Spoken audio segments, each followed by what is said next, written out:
quickly just want to share with you how we're intending to spend the next hour or so with you. The first block of time is going to be to review the market assessment, and I'm going to try to do that by section and then pause for questions at the end of each section. Hopefully you'll have lots of them and I'll be able to answer all of them. And then the next piece is going to be to walk through an outline of the RFP. We have actually begun drafting portions of it, but what we wanted to bring to you tonight is just the outline, because we have a lot more work that we want to do with the administrative team and with each of you individually to make sure that your questions are answered, that you have the opportunity to provide input. And then we will be coming back, as Tom mentioned, at the June meeting for approval of the RFP. And then the last segment of the time will be to talk about the upcoming public hearing and sort of what we have intended for that, and see how that fits with what your thoughts were there. And then we will just land on walking through the timeline. We've actually added one more touch point that we hadn't conceived of using last time, but we think would be a good thing to kind of keep our momentum going here. So that's what we're planning to do. And if you want to pull up the market assessment, we can get started on that.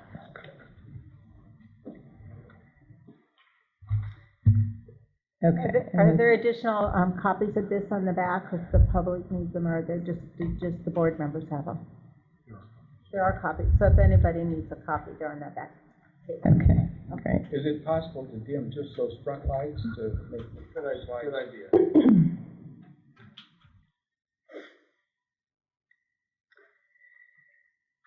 So maybe what I'll just do is provide 30 seconds of context here while we're getting the lights dimmed. So the reason for embarking on a market assessment as part of this process is for us to have a really good handle on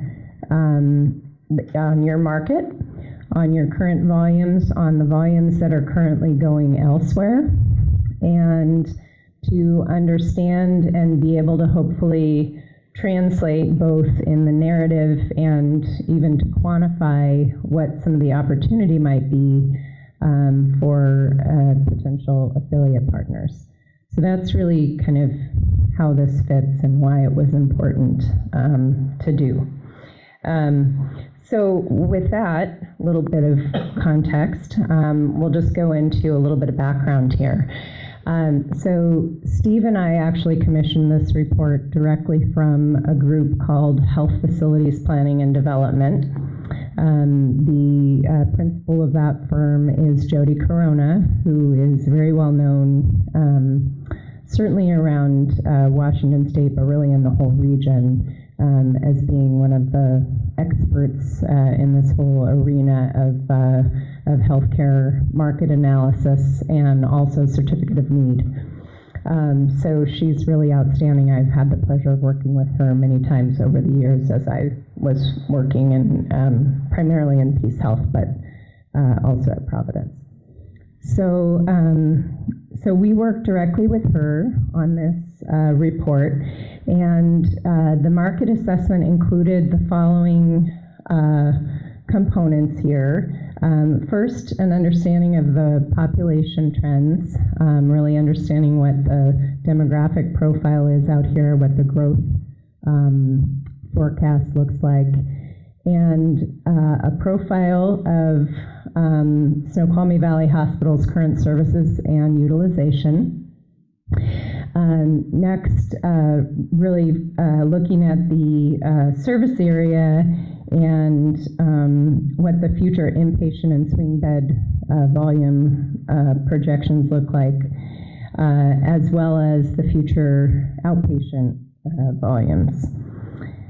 taking a look at Snoqualmie Valley Hospital's market share, but also really importantly, outmigration to other hospitals. Where is that outmigration going currently?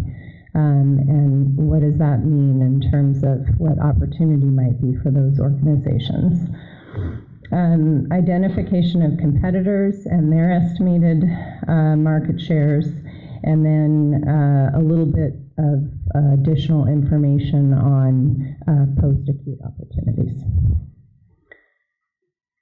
So just a few of the key takeaways, and we'll come back at the end and really talk about a couple of these again, but more from the context of what's important for a potential affiliate partner. But in terms of just upfront, the sort of a summary, executive summary of the report itself, the first aha is that this is a high growth market. You all know that. It's also a little bit younger demographic than the rest of the county. But actually the 65 plus is the fastest growing segment of the population. But still, very high growth and a really good demographic. The second aha in looking at this data is that the opening of Swedish Issaquah had a fairly significant impact. There were a lot of market shifts that came as a result of that hospital opening in 2011. And that impacted not only your hospital, but others on the east side, and we'll go into that a little bit more in depth. But the net here is that 53% of the volume, the inpatient acute volume, so people living in your district going to Swedish for care, 53%. Okay, so that's a pretty significant number there. And we can talk a little bit more kind of how that impacted others. The other piece here, which I alluded to at the work study session last month, is that the market share for Snoqualmie Valley Hospital is quite low. And you might think, well, that's kind of a bummer. Well, the reality is it is a bummer, but what that spells is a lot of opportunity. And as we get into the details of what people from this district are utilizing in terms of services, we think there's a very good case to be made for being able to recapture a fair amount of that market share here locally, and then expand out the capabilities to whoever that affiliate partner might be. As Commissioner Spikers pointed out, you have a very good payer mix here, and that translates into a strong commercial payer mix relative to King County, and I'll show you a little bit of that data. And then, as I mentioned, there is kind of a growing opportunity on the post-acute and long-term care side of the spectrum. All right, so let's get into the service area definition for a moment. So what I want to say first is that the term primary service area, for those of us who do these kinds of analysis and who live in this world, is actually a technical term with a definition. And the definition is the zip codes from which you derive 75% of your inpatient acute business. Okay? And so your primary service area is actually, when you apply that definition, are these zip codes here. for North Bend, Snoqualmie, and Falls City. Now, that does not mean that Snoqualmie Valley Hospital is not accountable for providing services to your entire district and defining your service area more broadly for practical purposes. It just means that currently, as you look at where the volumes are coming from, they're not actually coming from Carnation and Preston, which make up the rest of your district.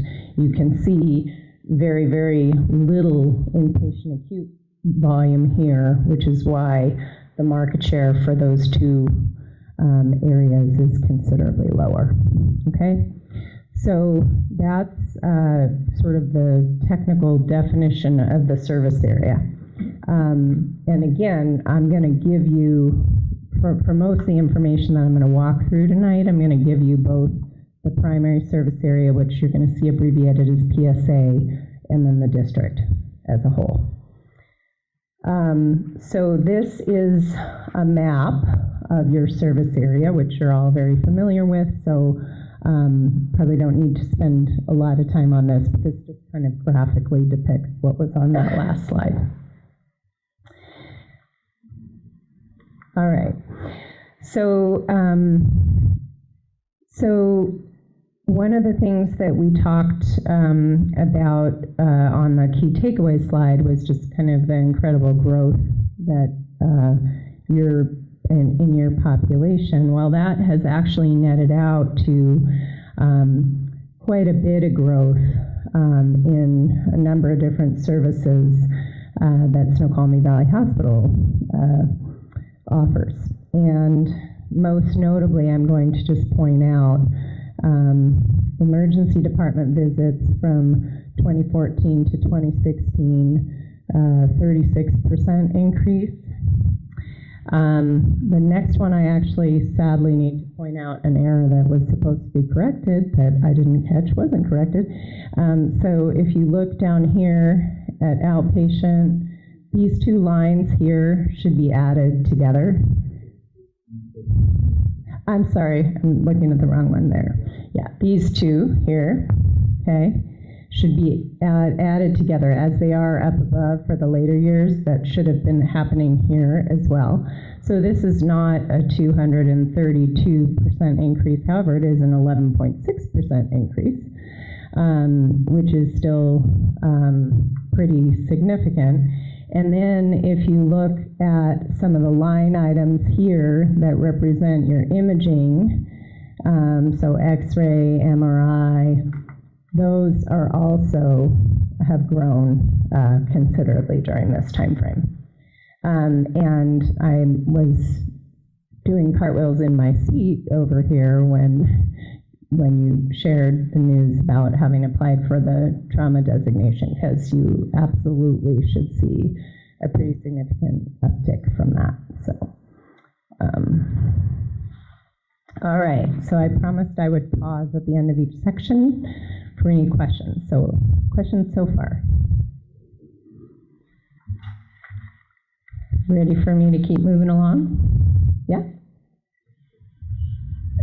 I wasn't sure about, I didn't quite get this service area map, or the purple, Not the map, but the this one right here.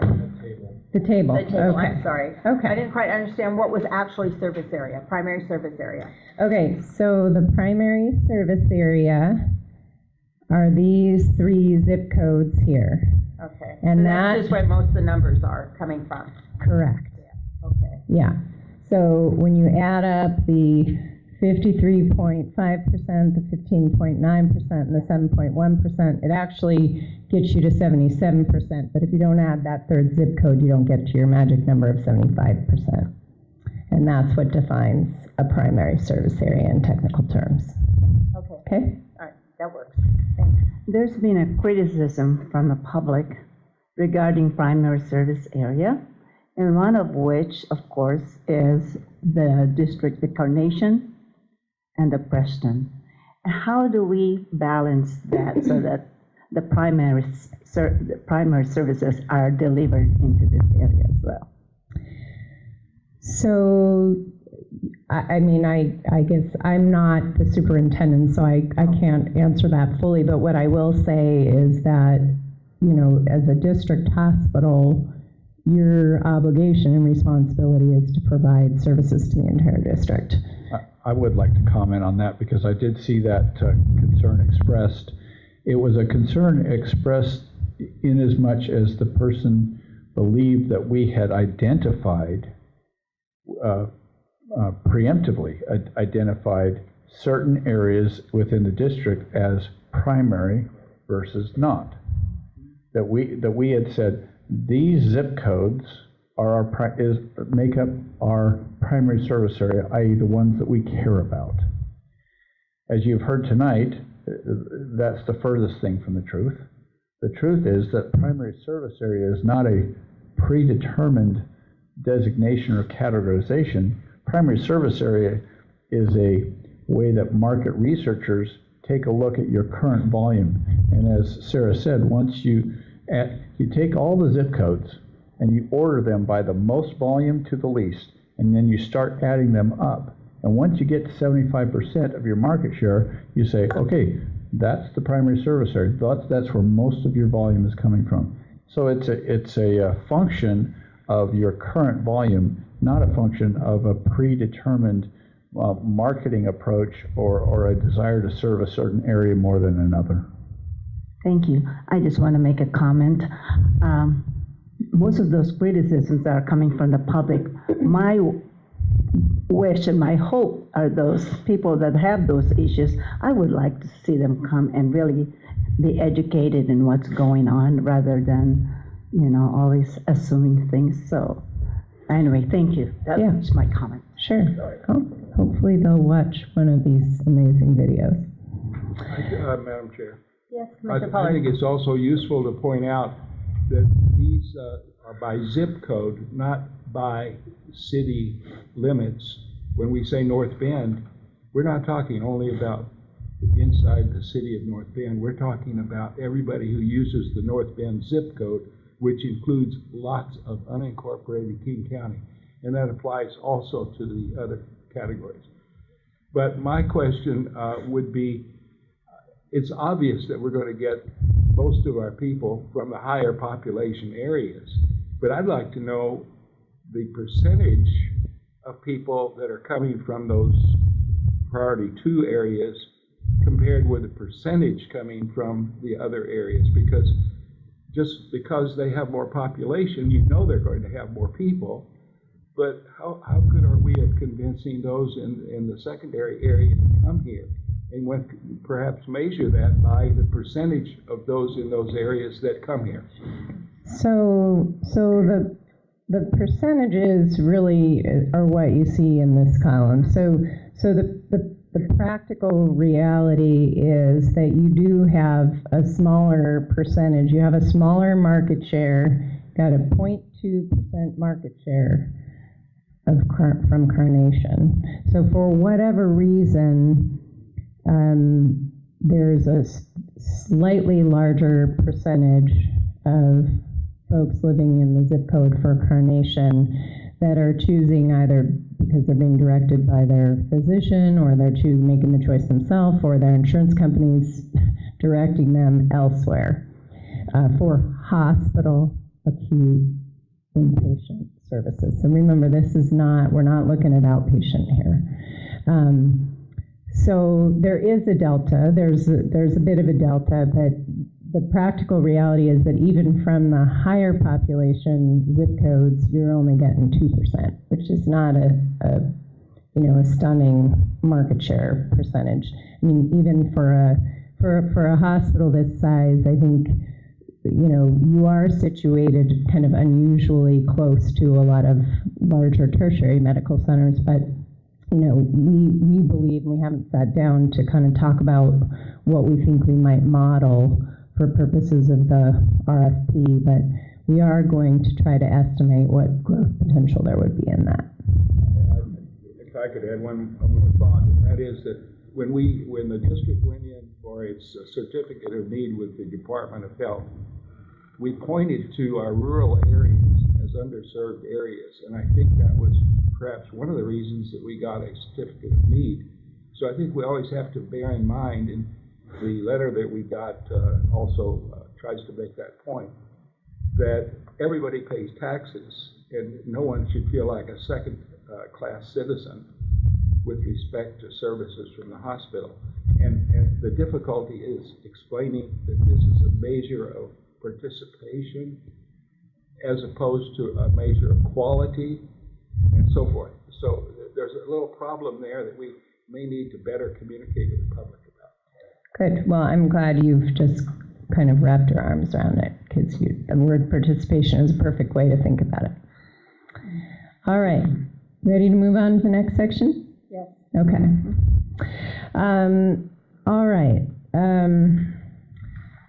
So you already know a lot about this. So in the primary service area, high growth, about 14.5% since 2010. By 2026, expecting another 21% growth. So really substantive there. I think higher, I can't remember exactly what the city councilman said in his comments, but this is pretty high. As I mentioned, a younger population, but the 65 plus is the fastest growing proportion of your population. When you look at the district, it actually looks a lot like the primary service area, growing, younger, but also aging. Okay. So in terms of hospital utilization trends, so this is a little bit tricky to think about, but what this shows is that for residents of the primary service area who were hospitalized in any Washington hospital, the average daily census is 25.7 currently, 33.1 for the district. Okay, so so this is basically how many beds are they filling daily somewhere, not here, but somewhere. And then the subtext here, if you think that number seems maybe a little bit low given the population, is that the use rates are considerably lower than King County use rates, and that is by and large because you have a younger population. The higher utilizers tend to be the 65 plus. Okay, second point here is that in terms, is just kind of translating this to patient days. So again, from the primary service area, approximately between 2014 and 2016, approximately 2,200 residents were hospitalized, generating 9,400 patient days. During the same period for the district, the numbers are 2,800 hospitalizations, generating 12,100 patient days. Again, we're still on inpatient acute care here. And as I mentioned, the 3-year market share for Snoqualmie Valley Hospital for the primary service area, 2%, and for the district overall, 1.7%. So that means everyone else is going someplace else, and I'm going to show you where they're going in a moment. So this is really cool.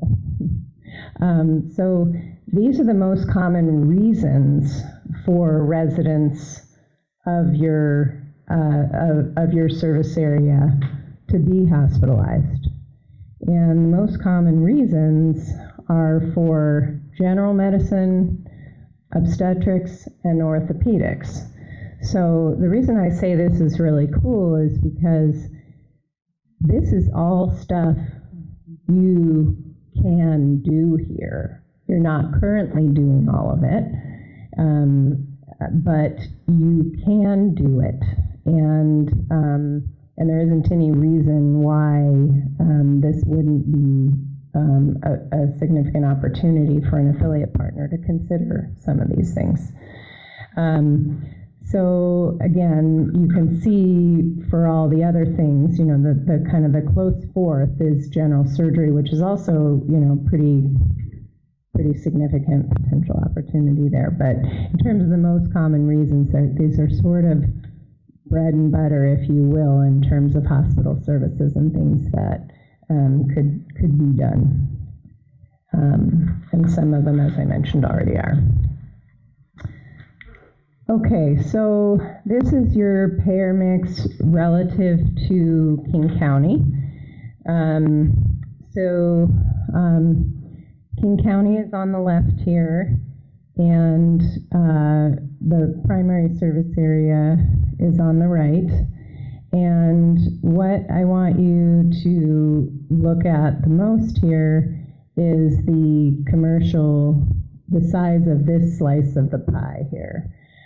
So this is the commercially insured patients, and there are 11% more in your primary service area than there are when you look at all of King County. So a very favorable payer mix here. And then in terms of the Medicaid slice of the pie, a little bit lower, but of course with, and then looking at Medicare, of course you get some favorable reimbursement actually from both of those sources. So those are a little bit less pertinent here, but in terms of how attractive you are to an outside party, I would focus on the commercial. All right, so here's the impact of Swedish Issaquah. I'm going to need to get my readers.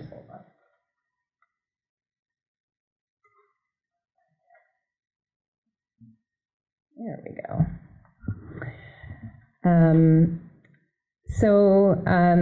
So basically, as I mentioned previously, the opening of Swedish had a pretty significant impact on market share, not only for Snoqualmie Valley Hospital, but also for others, in particular Overlake. Overlake also lost about 50% of its market share. The net result is that about 53% of the market share from your service area is collectively going to either Swedish Issaquah or Swedish First Hill. So that's kind of how it all pencils out. Just to kind of highlight the line items here. So this is you up top, and you can see you went from a market share high of about 6.8 down to, in 2016, we were between 2 and 1.5%. And then here's Overlake, and you can see they had a pretty significant downturn as well. I think the difference with them is they've managed to hold a little bit more steady, but still pretty big market shift there.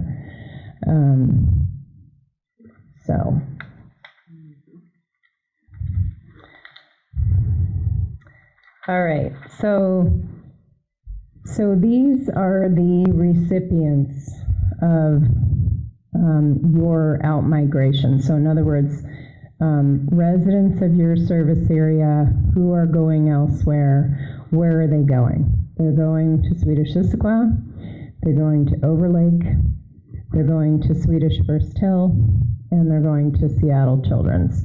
Those four together collectively get about 75% of your market share. The rest are shared by a variety of other players. But you can kind of see this all played out here.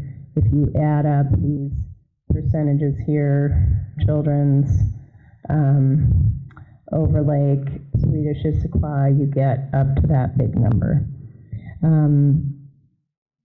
So again, what this says is there are a lot of these organizations who could stand to lose a fair amount were they not interested in stepping up and considering an opportunity like this. And if the opportunity goes to another organization, you know, that means something to them. And so that's really kind of the key message point here. All right, now I'm going to go to the outpatient side. And on the outpatient side, the data is a little bit older, unfortunately. And the reason is that inpatient data, hospitals in Washington State are required to submit on a regular basis inpatient data. So for a long time, there has been a pretty slick database that's available publicly that allows you to look at those inpatient market share numbers. The same has not been true on the outpatient side. And so up until recently, organizations like Health Facilities Planning and Development, which helped us with this market assessment, have had to comb through Medicare claims data to try to get a sense of what the outpatient market looks like. And now there are some new sources of information, but they are a little bit dated. So hopefully at some point before too long, this data will be easier to come by. Nonetheless, on the outpatient side, the services in both the primary service area and the district that were most heavily utilized are lab, PT, and imaging. And Snoqualmie Valley Hospital's highest market shares are in ED, imaging, office-based procedures, and OT. So I will just quickly point those out once I get my glasses back on. Okay.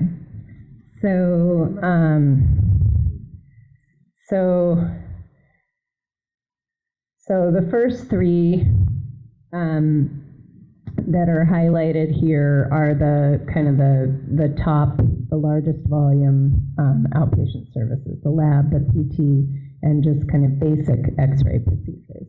But in terms of where you're really strong, the office-based outpatient procedures here, 9.7% market share.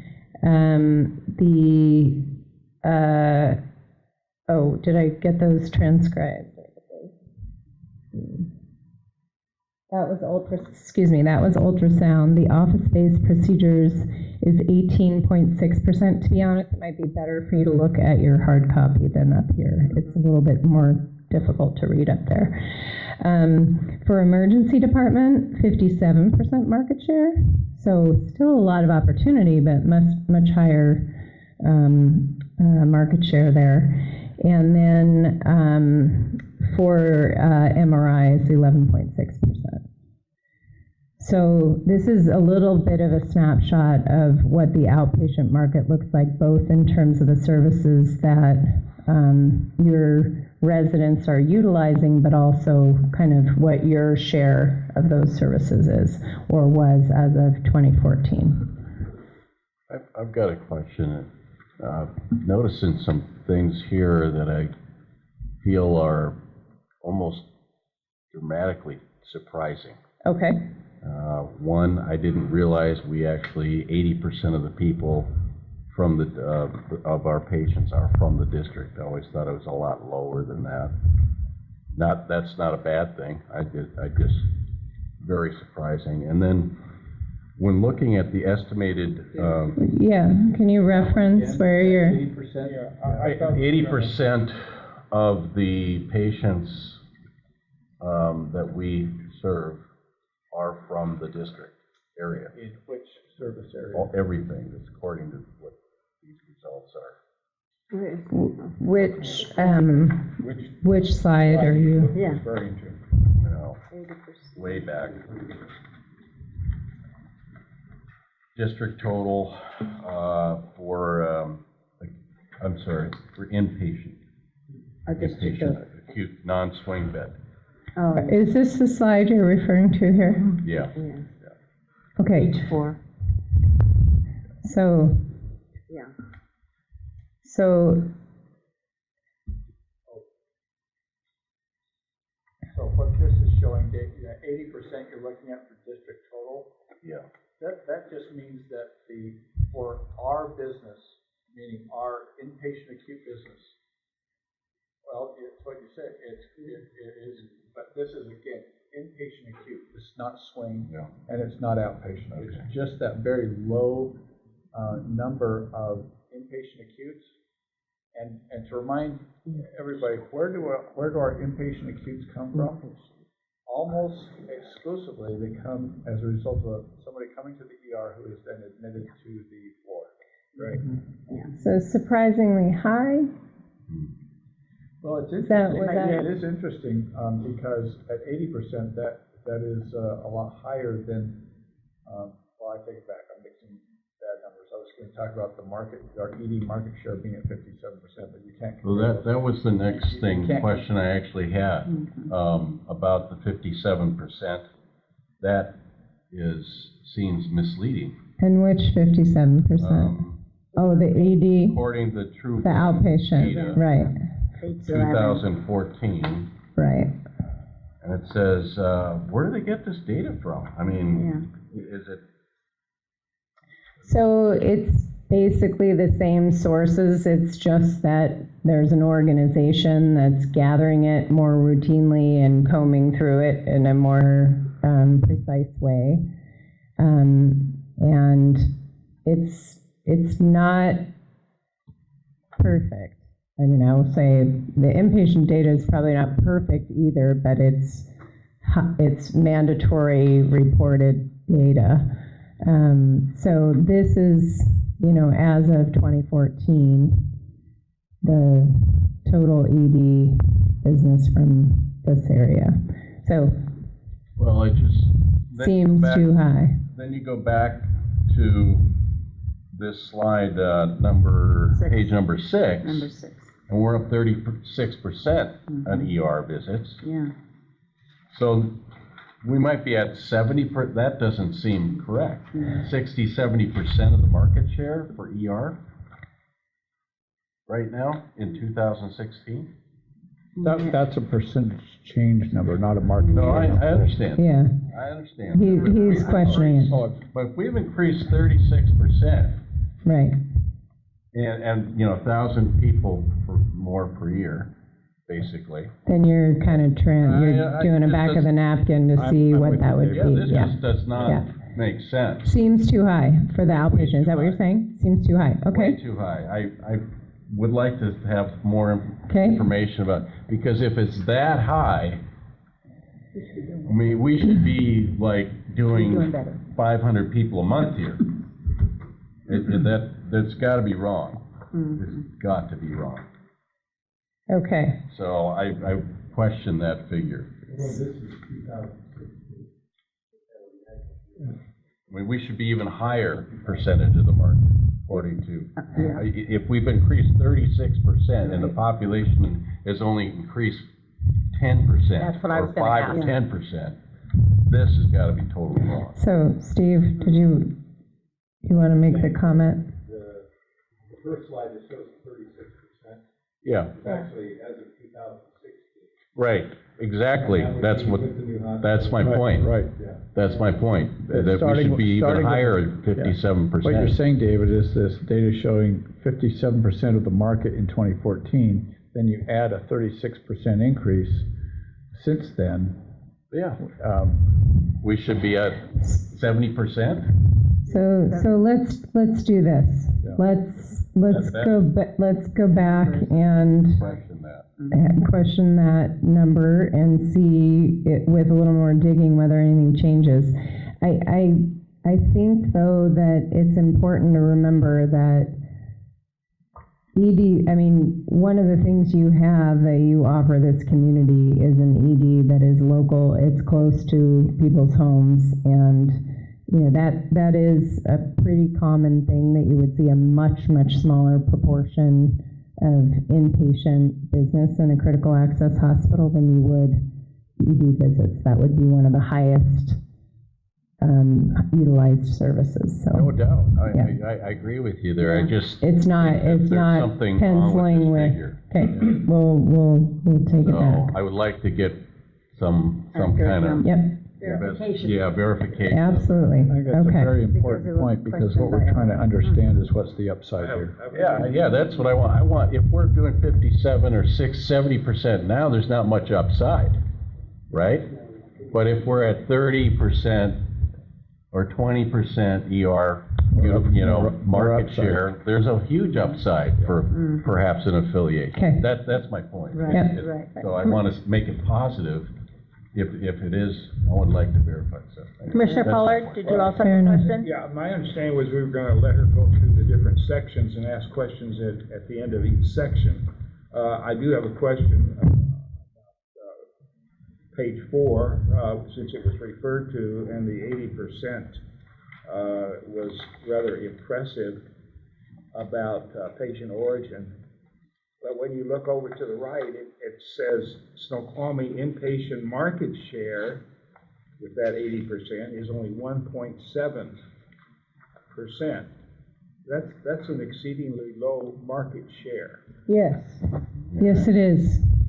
And so let's not get too impressed with the 80% is what I'm trying to say. Let's look at that 1.7 and see what if there are opportunities and potentials there. Absolutely.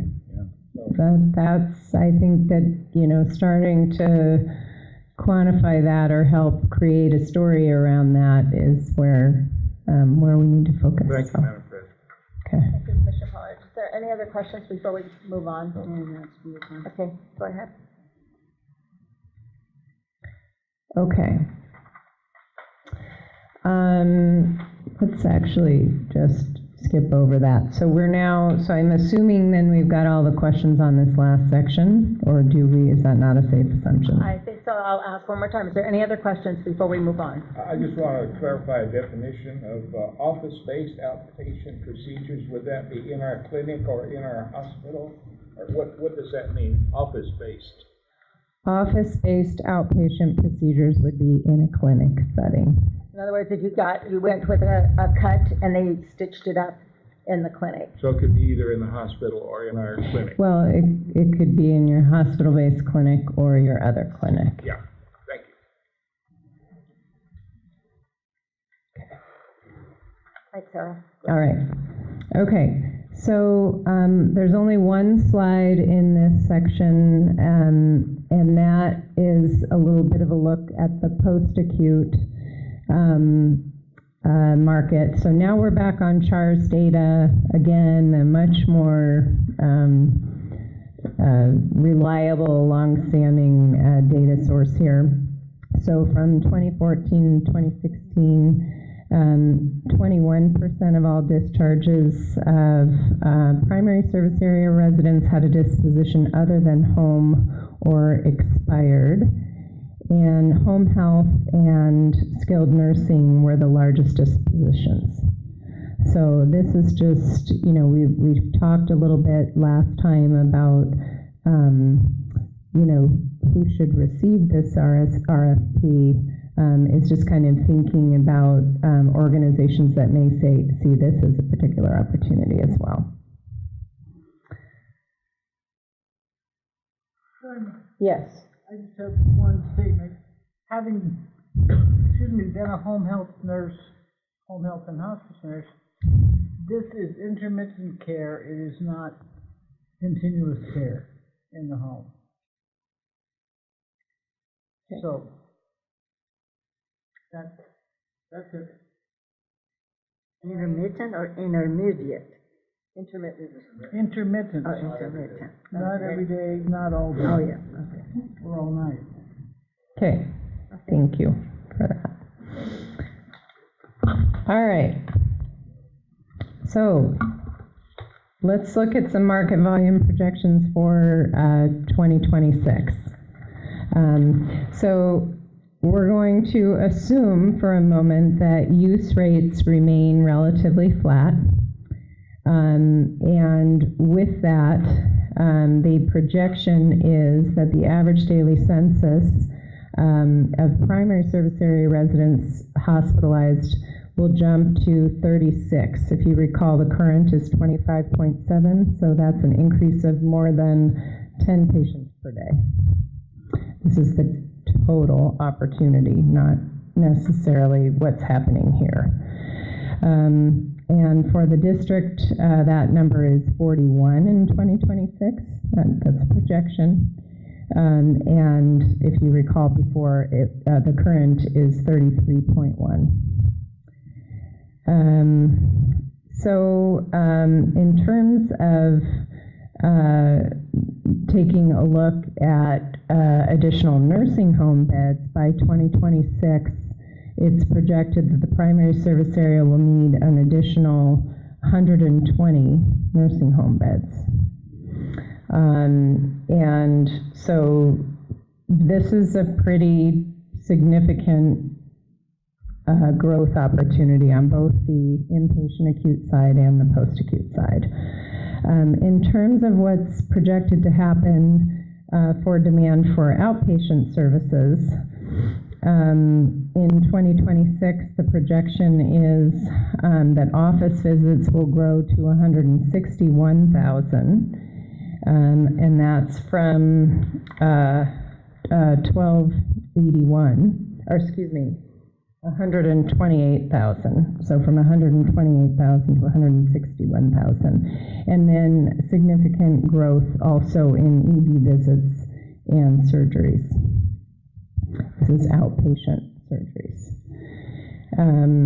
Now, you don't have surgical capacity here currently.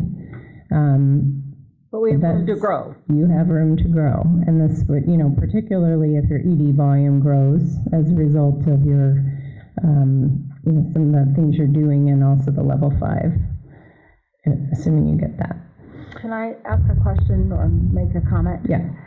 When we look at this area, and several years ago they did an estimate about the freeway, and the interchange, 18990 interchange, wasn't scheduled to be redone until 2040. And right now, they're looking at doing it much, much quicker, which means the area is growing faster than they anticipated in 2013, 14. I'm trying to think when that document came out. But it's going much, much faster than what they thought, which means that would impact us greater. And I don't know how quick you're thinking this is going to happen, but it could happen quicker than what these numbers are saying. Yeah. Especially when we just heard Brad talk. Mm-hmm. Yeah. Brad was talking about new development. Yeah. So, and those are residentials. And by the way, the vast majority of those homes are for 55 and older. Mm-hmm. Oh, really? Oh, yes. That's a different kind of population than the reason is, population. and I'm just going to kind of, I think it's going to be built right next to the casino, and they're going to bus them over there. No. Well, no, there's a road that needs to go through the casino property to be able to get the development authorized, and so that's probably driving. Yeah. I'm sorry, Sarah. No, good point. So the last number that I just want to point out here is a very significant one, which is that there's a projected need for more than 33 additional primary care providers by 2026. So that is also very significant for any potential affiliate partner. Primary care, as you know, not only is sort of everything pushing to outpatient and population health, but the reality is that most other referrals are coming from primary care. So big deal. So let's see if we can bring this home. So in terms of some of the conclusions that Steve and I see that are most relevant for the affiliation process. Again, very strong market, attractive demographic, favorable payer mix, significant growth potential on the inpatient side, on the outpatient side, on the post-acute side.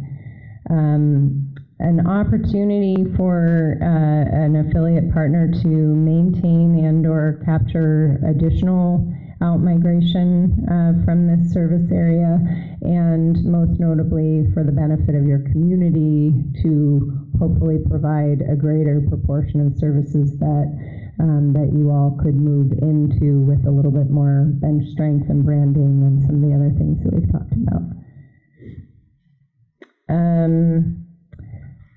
And then, the general surgery and ortho, I note that here again, just because I think those are really potential opportunities. There are things that are done quite well in other hospitals this size and communities this size, especially on the outpatient side.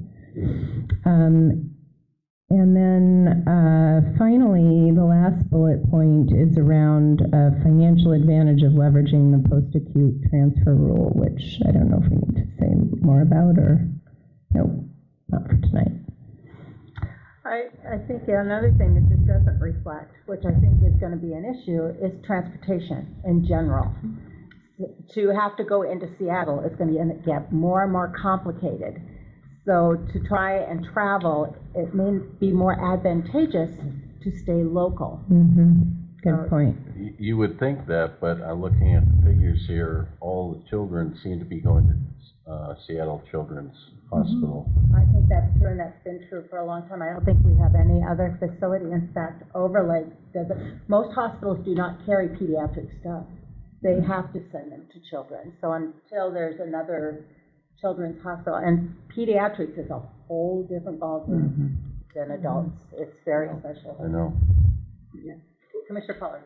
We've talked about the opportunities for expansion in the hospital, but I think this item on page 19, it says that by 2026, the PSA needs an additional 120 nursing home beds. I think that is very significant, and especially if you've already built into the community hundreds of adult family homes, or rather, not adult family homes, but senior housing. Yes. Those people then are going to want to stay in the community and go into nursing care. And I think we ought to make a point of showing the opportunity of using the East Campus property for the development of nursing facility because of that demand. Yeah, Let's not, it seems like we focus totally on the hospital, but let's focus also on the opportunity to meet this need. You're totally right. Right. That's something that I thought, if any larger entity has to, the most efficient way to deal with people that need a different type of care, a lesser type of care, is if you're in the same system, you can go ahead and transfer them over there without an authorization from the patient. Yeah, this would provide for a because continuum it's the same of care. system.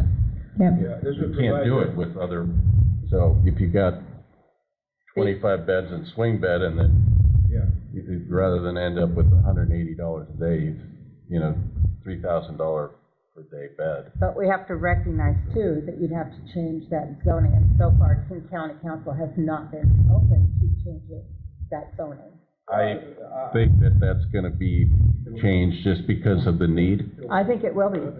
The need. I think it'd be, we're not talking about a commercial development here. No. I think a nursing home would sail through the King County Council. But apart from that, I'm just focusing on here, a continuum of care that starts in the hospital, maybe even in the emergency room, then goes to swing bed, then goes to perhaps a nursing facility.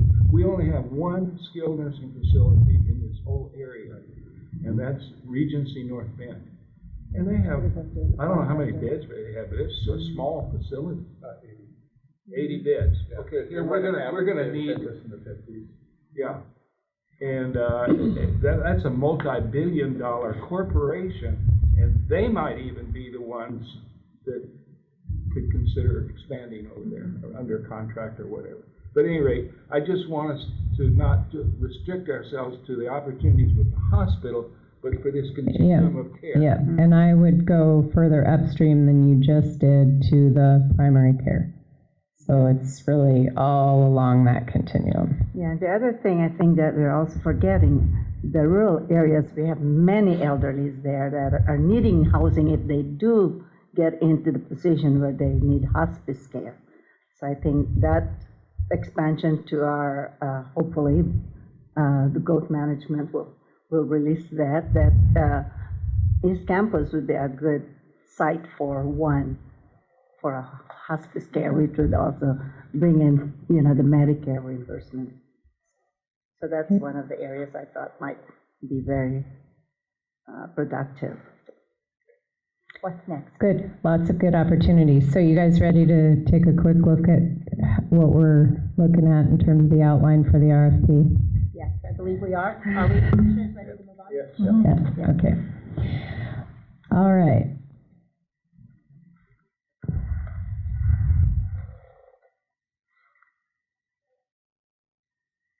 So in the interest of time, I'm going to take this, and when we get to the section on the transaction, if there are specific questions, I'll probably punt them to Steve.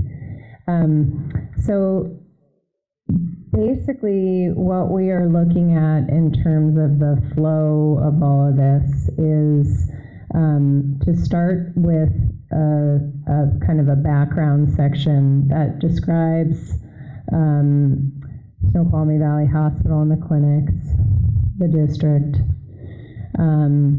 talks about your mission, vision, values, translates some of what we've just walked through into what makes this an attractive opportunity. And we would actually not only be looking at what we've just walked through, but a lot of the things actually that Scott pointed out at our first meeting here about what's happening internally and all the great things that that happen here internally. And then also in this section, we would be just right up front clearly articulating your guiding principles and goals. So that's the first chunk. Sarah, from my conversations with you, Section 1C is going to be fairly extensive. Yes. Yeah. Yes, it is. Okay. Yeah. So the second chunk is the RFP requirements. And this is broken out into three subsections here, A, B, and C. 4 and D. So Section A is really asking the respondent to, having read through the background and understanding a little bit about the organization and what makes this a great opportunity, to describe what's their vision for this place. So give them a little bit of a kind of a greenfield opportunity to just describe what they would envision in response to some of that.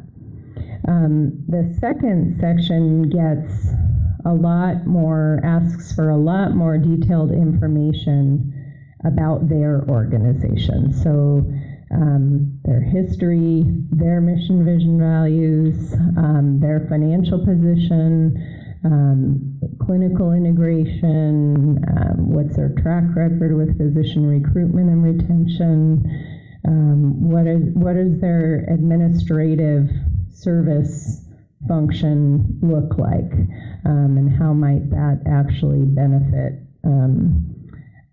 you all.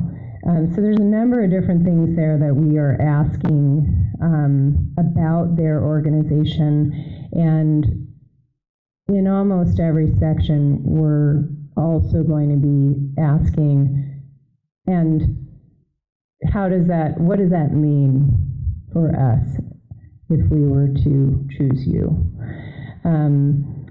I want to point your attention down 3 bullet points up This is something that came up in our discussions, I think when we were talking about, I don't remember which discussion, but one of the work study sessions recently, asking them to tell us a little bit about operating gains at hospitals that have recently affiliated with them, if applicable. If it's an independent organization, they may not have that to report, but we'd like to know what their track record is. And then also understanding with healthcare reform and now a new version of it, you know, what path have they been on, and where would they see taking this organization? So that's kind of the first two subsections of the RFP requirements. The third section is around the transaction, excuse me. And here, this is really a section that Steve's been working very closely with. And the first is to communicate some of those provisions that we walked through last time and that you all sort of prioritized, and to try to sort of bucket those in two categories. You know, what are the provisions that really are kind of must-haves? And then what are the, you know, sort of next list of nice-to-haves, or we'd really prefer. And so that's the first piece. The second piece is about the proposed transaction structure. So again, kind of framing that we're open to hearing a number of different structures. Joan, I know this is an important piece that you've communicated, is to not sort of pigeonhole anyone. But to then to talk about, you know, okay, lease versus purchase, and, you know, tell us about what that might look like, and, you know, discuss some of the caveats that would need to be inside of each of those arrangements as it relates to the meeting the debt obligations of the district. And then what financial commitments there might be. So when organizations, smaller organizations, become part of a larger system, there are often assessments that you have to pay to be part of the system. So it's, you don't get all the bells and whistles just by being a good citizen. And so understanding what some of those financial commitments would look like. And then their proposed governance and management structure with an affiliation like this, and as well as medical staff structure. Kind of how would the medical staff structure, what would they envision, how would they envision organizing that, and how would it anchor to their existing structure. And then finally, you know, what's their understanding of how quickly they might be able to move through the transaction process and get to a definitive agreement. So I'll just get through this last section and then see what questions come, and we'll look to Steve to answer about the last section. So section D here is just other information, kind of miscellaneous things that we need from them in terms of contact information, references. This is also where we would anticipate some of the legal considerations and things that might need to be in there as by virtue of the fact that you're a public hospital district. So that's sort of the meat of the RFP response that we would be looking for, and sort of how it parses out. And then the last segment here is the criteria, and that's what we'll be spending some time doing at your upcoming work study session, is to really have you respond. We'll draft up some criteria based on all the work we've done together thus far, and get that clarified. But we want respondents to know right up front, this is how you all will be evaluating their responses. Questions? And we're going to meet with hopefully every one of you individually, certainly everyone who's interested in doing it, so that we can really get into some of the flesh on the bones here. Any commissioners have any questions that they want to address? Commissioner Pollard. This item, RFP Requirements, item B, Section B, Partner Overview, where we're asking them to reveal their financial position, their medical staff structure, decision-making processes, operating gains, etc. There's a line between public information and private information, and I'm concerned that as a public hospital district, subject to the laws of the state of Washington, we have many requirements under the Open Public Meetings Act, the Public Records Act, and these kinds of things. And I'm worried that some of those respondents may not want to share that information unless we can protect it somehow legally.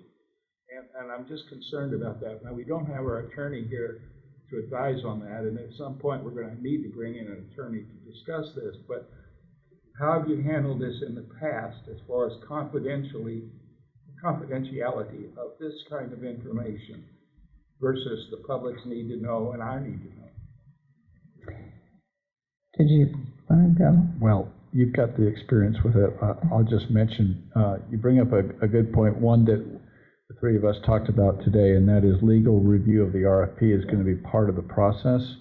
And we will probably look for somebody who has had some experience with these kinds of transactions, this kind of process specific to public hospital districts. So you bring up a good point, and we've been talking about how to address exactly that, Commissioner Pollard.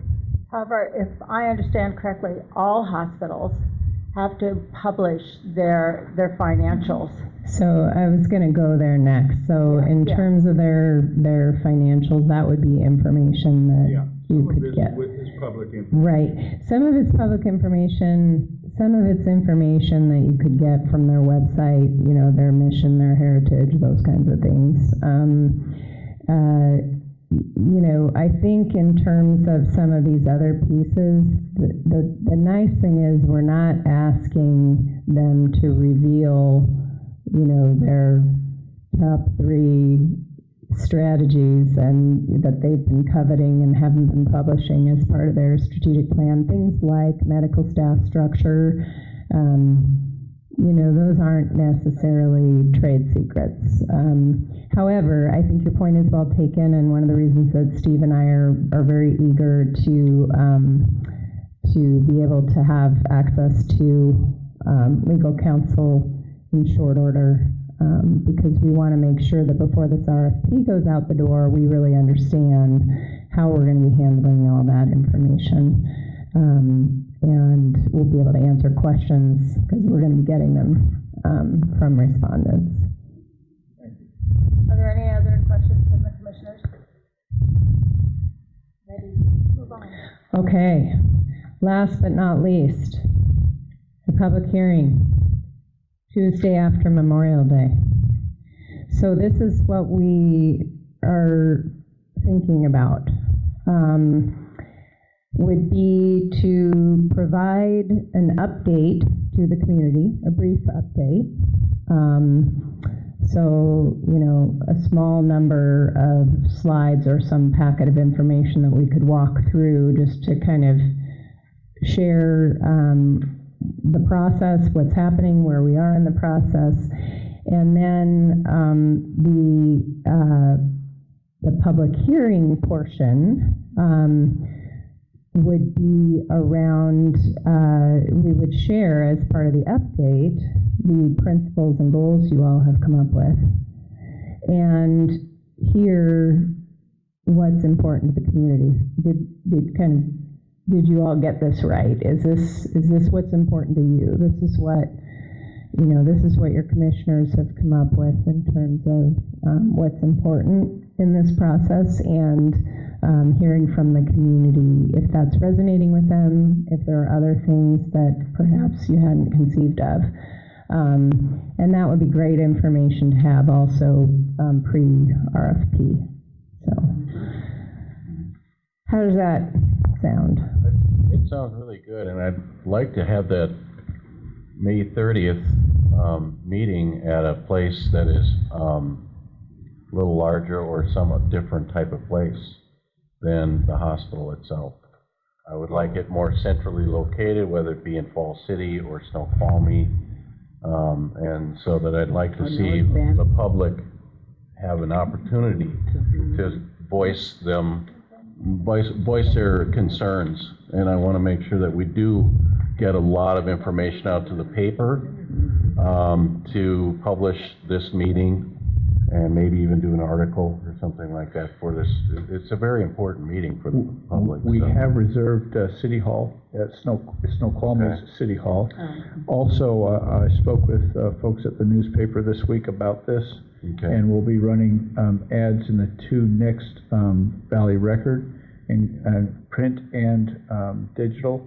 We'll also include the same ad copy for use by the Valley Living Snoqualmie. thank you, Commissioner Pollard, Living Snoqualmie. The blog. The blog, which has a very good readership as well. Maybe we could even get Scott to put some information on his little private Facebook, is it? All right. And also maybe the Snoqualmie SROA newsletter. That's a great idea. We'll also be, I'm a member of the Yahoo user groups for Falls City, North Bend, and Snoqualmie, and I'll be putting that text on those groups as well. And even Facebook, if you know. Valley Senior Center. Great idea, Joan, thank you. And I can do Preston, the Preston Community Club, which has both Mitchell Hill, Upper and Lower Preston, Yeah. Okay. How about the Facebook as well? and also High Point. Yeah, Facebook too. That's true. That would be good. It'll be on our website and our Facebook page. Yeah, oh, good, thank you. And Madam also- President, Yes, Commissioner I'd like Pollard. to ask, how many public hearings are you planning in this entire process? This is one public hearing, and I've been told there will be others. Is that correct? We had contemplated at least 2. The other one coming in later in the process when we're taking a look at specific proposals. Well, you know, we get complaints that we're too Snoqualmie-centric. And I'm very concerned that if we hold one meeting in City Hall, that criticism is going to come again. And I feel that we should hold public hearings also in Fall City and in Carnation. If we only get 6 people at each, that's about what we have here tonight. And it's a very inexpensive way to talk about the hospital as well as the affiliation process. So I'd like to see us hold a public hearing in each of these areas. But continuing, I don't know how to translate what you've given us here into a public hearing. Can we go to that timeline slide? Oh, you have it up, I'm sorry. So here's where the detail is. So first of all, this is not, I think maybe this is separate from the public hearing. This is just the landing on the timeline, which is where we try to land each time to make sure you know where we are now and what we're doing next. So, and where we are now is here, and we're discussing the public hearing, and then later on we will be taking those public hearing comments into consideration. And what will be the content of the public hearing? So the content of the public hearing would be an update, a skinny down update of the process, where we are in the process, the RFP development, and then an articulation of the principles and goals. And then the public hearing would be asking the community, you know, taking a look at these principles and goals, did we get this right? What else is on your mind that's important that we might not have thought of? I do, I mean, one comment about the public meeting, I think it's really important, but we have been doing transparent public meetings with respect to affiliation since our strategic planning session. If not before that, we've been talking about it for years. Right. And it's not something new, it's not something that's gone on behind closed doors. It's been very open and publicly announced in several meetings, and this is probably, we've had principally 4 or 5 meetings that address this particular topic in almost totality. And it can be viewed on our website, people can get copies. I mean, it's not like we're not trying to be transparent and try to get people interested in what we're doing. And that can be part of the update too of, you know, oh, by the way, if you're wanting to track on this a little bit more closely, you know, here's where you can go to learn more. So I think your point is well taken, and I think at a minimum, the second hearing could be conceivably in a different one of these locations. I think I'm gonna leave it to the admin team and any further, you know, board discussion. On the 24th, as part of the RFP discussion, Mr. Superintendent, would that be appropriate? Well, that our topic on the 24th is going to be talking about affiliation, and so if you'd like to further discuss it, that's fine. I really do like the idea of having our second public hearing when we have our proposals in at a different venue. Yeah. Well, I think Mr. Spiker's point is well taken, but remember, we have nearly 50,000 people in the district, and the number of people who've actually come to our meetings and accessed our transparency are very, very few. Right. And so I'd like to do a little preventive maintenance in this area too, by upfront making sure they're informed, so we don't hear the complaints later that they weren't informed. Well, that's the unfortunate thing, is that the people that you know, you should invite them. That's why I invite several people today. I think we need to make an effort to reach out to those people that we know that are constantly bringing up, you know, maybe their constructive criticism. They should be invited rather than always having to do it on print.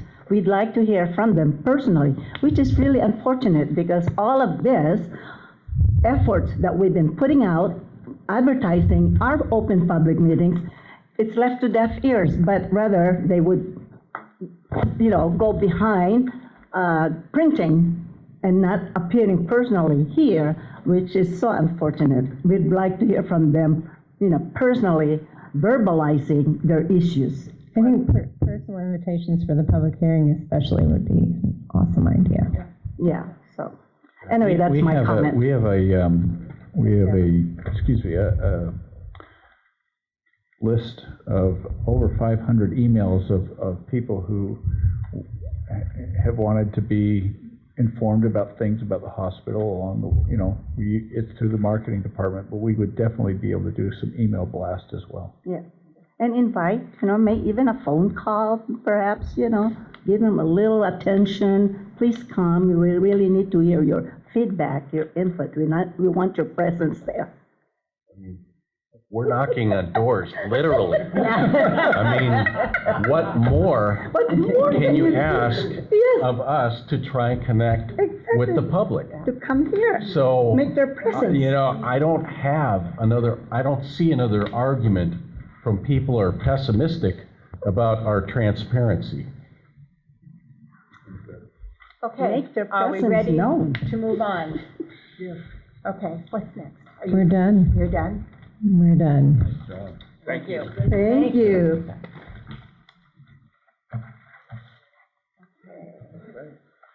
So we talked about public hearings. Again, we have a second time for public comment. If there's anybody that would like to make a public comment, now would be the last time that we offer you to do this, and you're limited to 3 minutes. Okay, we're not having any takers, so is there any new business that we need to have action on? No action. Hearing none, then I make a motion to. Wait. Oh. Is there an other? My other is just, I was just going to read. Sorry, you did the public comment. Yeah, no. No new business, now we have other. So what would be other? Is there other? Well, that's where you ask others if they had any. Oh. Yeah, does anybody else have anything pressing? Okay. Next scheduled For meeting. other, oh, sorry, I know the medical committee would like to have a working session on credentialing. So that would be something that will be scheduled. I think that's a That wonderful will be idea. on the work. It will be on this. I just thought I wanted to share Scheduled. that. Okay, We'll try to get okay, it scheduled. thank you. All right. If there's nothing else, work study session, May 24th, 6 p.m., this room. Next regular meeting will be June 8th, 2017 at 6:30, again in this conference room. So public hearing date, May 30th. We have our first public hearing is May 30th. At the city hall. City Hall, Snoqualmie Valley City Hall. City of Snoqualmie. Invite friends and neighbors to show up. I'm not going to. Are we ready to adjourn? Before the next regular meeting, there'll be Yes. a meeting of the Finance Committee. Should that be on here as well? No, It's, no. I would think it'd be a good idea to put It's that on your on calendar. this list. May 30th, Yeah, it's the same day. yeah, same time, usually. I'll have to come back early from my, Don't say it. I usually stay until the day after, but that'll be fine. So it's, Poor baby. it's the same day as the public hearing. Is that Yes, correct, David? yes. Yeah. Yes, it is. Okay. I move adjournment. Is there a second? A second. All those in favor say aye. Aye. Aye. It's unanimous. Oh, any noes? Unanimous. I have it. Thank you.